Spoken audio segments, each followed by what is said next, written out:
1. The trap of sitting still hours at a desk, stuck to the couch, or glued to your phone. This isn't harmless relaxation. It's silently draining your body and your brain. Lack of movement slows your circulation, disrupts your rest, and weakens your ability to handle life's challenges. Over time, stress rises, focus drops, and your mood crashes. The fix? Keep it simple. Every hour, stand, stretch, walk, or move for just 5 minutes. Small actions, repeated daily, sharpen both your body and your mind. 2. The people-pleasing cycle. Saying yes when you mean no. Hiding your own needs to avoid disappointing others. This doesn't make you kind, it makes you invisible. When you constantly bend to fit others' expectations, you slowly lose touch with your own. You burn out, you resent, and you forget what you actually want. The fix?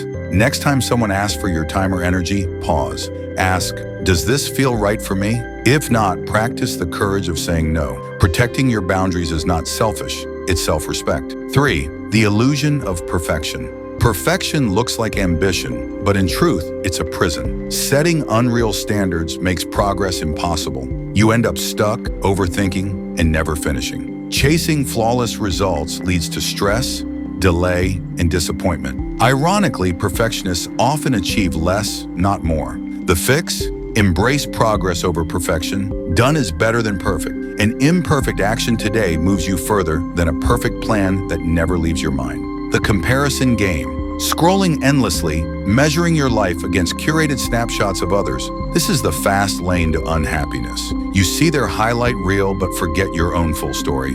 It warps your perspective, lowers your confidence, and makes your own life feel smaller than it is. The fix? Limit your scroll. Unfollow the accounts that drain your energy. And remember, social media shows the best 1% of someone's life, not the reality they live every day. 5. The voice inside.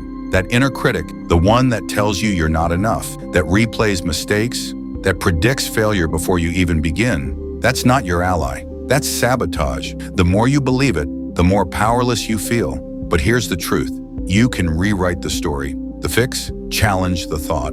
Instead of, I can't do this, reframe it. I'm learning. I'm growing. I will figure this out. Speak to yourself like you would to someone you love. The real battle isn't with the outside world. It's with the invisible patterns running your daily life. Change those habits and you change everything. Your first step is awareness. Your next step is action. And your future, that begins right now.